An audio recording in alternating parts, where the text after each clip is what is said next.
सर्व विद्यार्थ्यांनी लक्ष द्या. सेतू अभ्यासक्रमाचा एक व्हिडिओ काल आपण टाकलेला होता.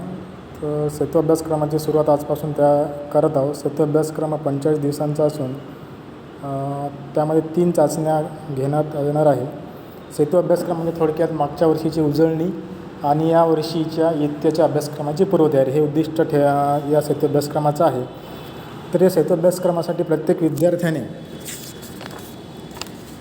प्रत्येक विषयाची वेगवेगळी हे करायची आणि जो काही क्लास झाला असेल त्या क्लासनंतर त्या शिक्षकांनी दिलेला अभ्यास असाइनमेंट्स किंवा वर्कशीट ज्या दिलेल्या असतील त्या तुम्हाला कंप्लीट करायच्या आहे. कारण 10वीचं मूल्यांकन जे राहील बोर्डाचं त्याच्यासाठी याची मदत होईल.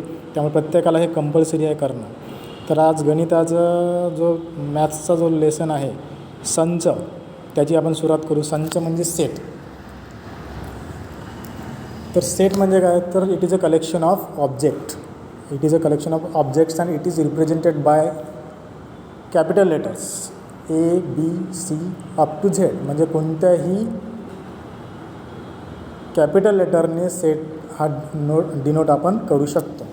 त्याचं उदाहरण जर घ्यायचं झालं तर खूप सारे फुलं आहे एका ठिकाणी किंवा फ्लॉवर बकेट म्हणू शकतो.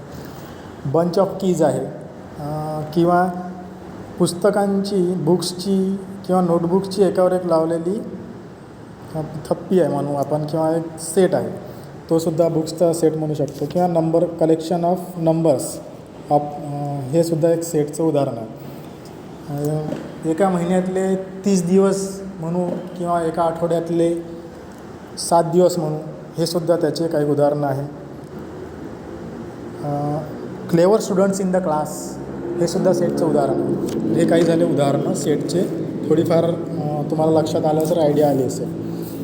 आता इथे आपल्याला एक्झाम्पल दिलं आहे. त्याच्यामध्ये काही आपल्याला आयडेंटिफाय करायची की 12 - 7 0 32 - 1 9 या संख्यामधून नॅचरल नंबर्स म्हणजे नैसर्गिक संख्या कोणत्या आहे, पूर्ण संख्या म्हणजे होल नंबर्स कोणते आहे आणि पूर्णांक संख्या म्हणजे इंटिजर्स कोणते आहे हे आपल्याला शोधायचे आहे. मागच्या वर्षी शिकलेलं आहे आपण, तर ते तुम्ही लिहून बघा. नंतर खालचं एक एक्झाम्पल आहे. काही संख्या दिल्या आहेत त्यामधल्या आपल्याला समसंख्या म्हणजे इव्हन नंबर्स, विषम संख्या म्हणजे ऑड नंबर्स, मूळ संख्या म्हणजे प्राईम नंबर्स आपल्याला त्याच्यातले शोधून लिहायचे आहे. ते आठवते का बघा आणि लिहा. त्याच्यामध्ये असाइनमेंट म्हणून आहे समजा ते. त्यानंतर बघा महत्त्वाचा मुद्दा काय आहे की आता जे डेफिनेशन सांगितली मी सेटची, की सेट म्हणजे काय इथे मराठीमध्ये दिलं आहे, मी इंग्लिशमध्ये सांगतो. If we can definitely and clearly decide the objects of a given collection then that collection is a set is called a set. किंवा असे म्हणू शकता की set is called the collection of objects but it should be the clear and definite number. Okay. And it is represented by the capital letters ABC or up to Z, A to Z. मराठीमध्ये तुम्ही वाचू शकता, इंग्लिशमध्ये मी सांगितलेलंच आहे. इथे जसं मी सांगितलं की इंग्लिशमधले A to Z पर्यंत आपण सेटचं आपल्याला रिप्रेझेंट करू शकतो. पण सेटमध्ये जे काही घटक आहे किंवा सेटमध्ये जे काही एलिमेंट्स आहेत ते एलिमेंट्स आपण लहान ABCD स्मॉल लेटर्स जे आहे ABCD यांनी आपण दाखवू शकतो.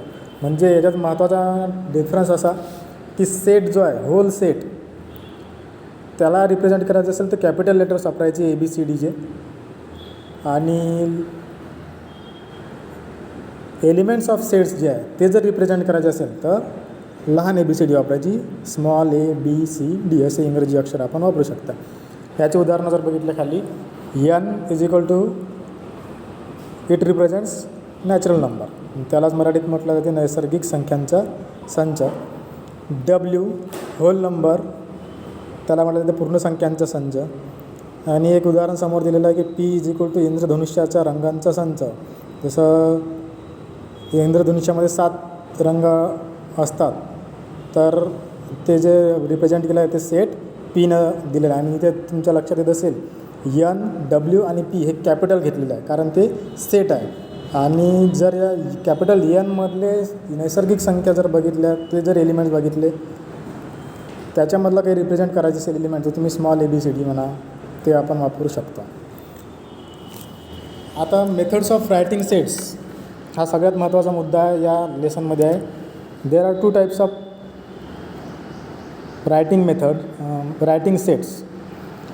That is first is listing method or roster method. मराठीमध्ये त्याला म्हटलं जाते यादी पद्धती. And second one is rule method or set builder form. आता सेतू अभ्यासक्रमात फक्त आपल्याला एकच शिकायचं आहे की लिस्टिंग मेथड. रूल मेथड इथे दिलेली नाही, पण आपण आता अभ्यास करता जाऊ, उजळणी करता जाऊ, तर दोन्ही बघू. तर पहिला आहे listing method. In this method we write all the elements of set in curly bracket. Curly bracket म्हणजे महिरपी कंस. ठीक आहे, समोर उदाहरणामध्ये दिलेलंच आहे कर्ली ब्रॅकेट कसं दिलेलं आहे ते बघा. उदाहरण 1 मध्ये A इज इक्वल टू 2 4 6 8 10 हे जे दिले, ज्या कंसामध्ये दिलं आहे किंवा ज्या ब्रॅकेटमध्ये दिले आहे, ज्या पद्धतीनं तो काढलेला आहे, तो झाला curly bracket. Each of the, and what is the listing method? Each of the elements is written only once and separated by commas. The order of the element is not important, but it is necessary to write all the elements of the set. Listing मेथडमध्ये तुम्हाला जो काही elements आहेत त्याची order महत्त्वाची नाही, तर फक्त सगळे एलिमेंट्स जे सेट ते लिहिणं कंपल्सरी आहे आणि it is separate by comma. Okay, मराठीमध्ये तुम्ही वाचू शकता. Then if an element comes more than once, जसं आत्ता सांगितलं ऑर्डर महत्त्वाची नाही, त्याच्यानंतरचा महत्त्वाचा पॉईंट असा आहे की if an element comes more than once then it is customary to write the element only once. जर एखादा एलिमेंट रिपीट झाला असेल 1 वेळ 2 वेळ 3 वेळ, तरी त्याला परत लिहिण्याची आवश्यकता नसून तो फक्त एकच वेळ लिहायचा आहे. एक्झाम्पल दिलेलं आहे खाली सेकंड मॅथमॅटिक्सच्या शब्दामध्ये. मॅथमॅटिक्सच्या शब्दामध्ये A हा 2 वेळा आलेला आहे, M हा 2 वेळेला आलेला आहे, परंतु आपल्याला तो जर लिहायचा आहे सेट त्या मॅथमॅटिक्सच्या शब्दाचा, तर बघा कर्ली ब्रॅकेटमध्ये लिहिलेला आहे M, A, T, H, E, I, C, S असं लिहितात. ओके, सगळं पुन्हा भाऊ संच लिहिण्याची याद्य पद्धती. यामध्ये महिरपी कंसात लिहितात. प्रत्येक घटक वेगळा दाखवण्यासाठी 2 लगतच्या घटकांमध्ये स्वल्पविराम देतात आणि याच्यामध्ये घटकांचा क्रम महत्त्वाचा नसून एक घटक एकदाच लिहावा, पण सगळे घटक दर्शवणे आवश्यक आहे. हे मराठीमध्ये झालं. ही सगळ्यात महत्त्वाची याच्यामध्ये लिस्टिंग मेथड आहे. रूल मेथड जरी याच्यामध्ये दिलेलं नाही तरी ऐकून घ्या. What is rule method? In this method we don't write the list of elements.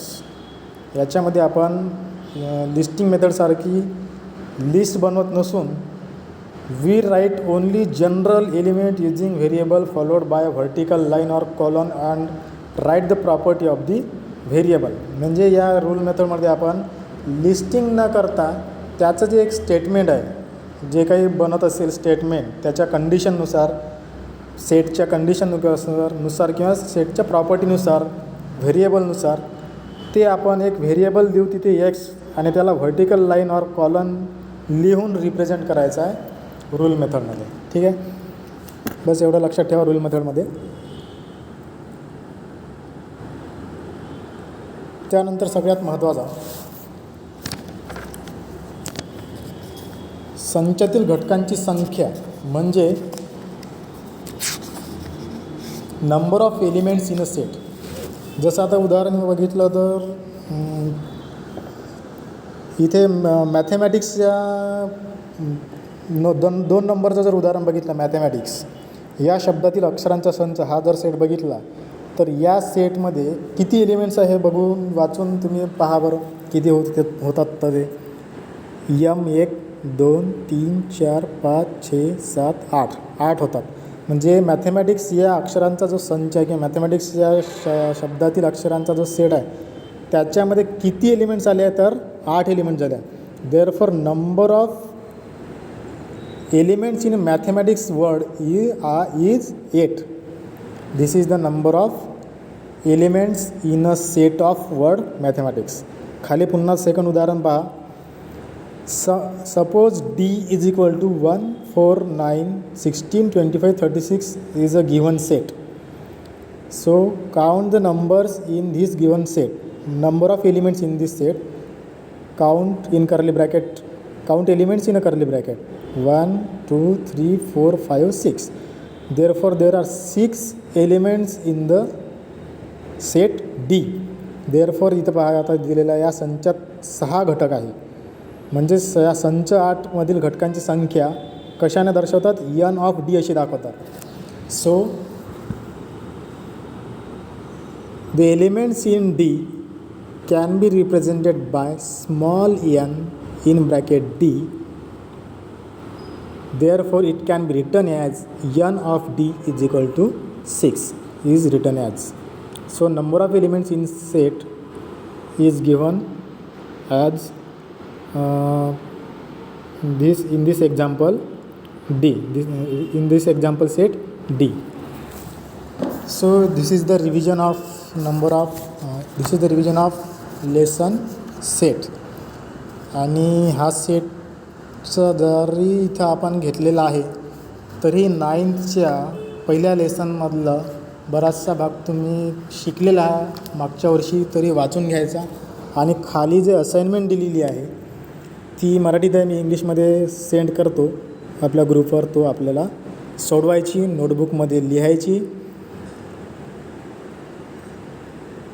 आणि पुन्हा दुसऱ्या दिवशी म्हणजे सबसेट आहे तो आपण नंतरच्या क्लासला बघूया.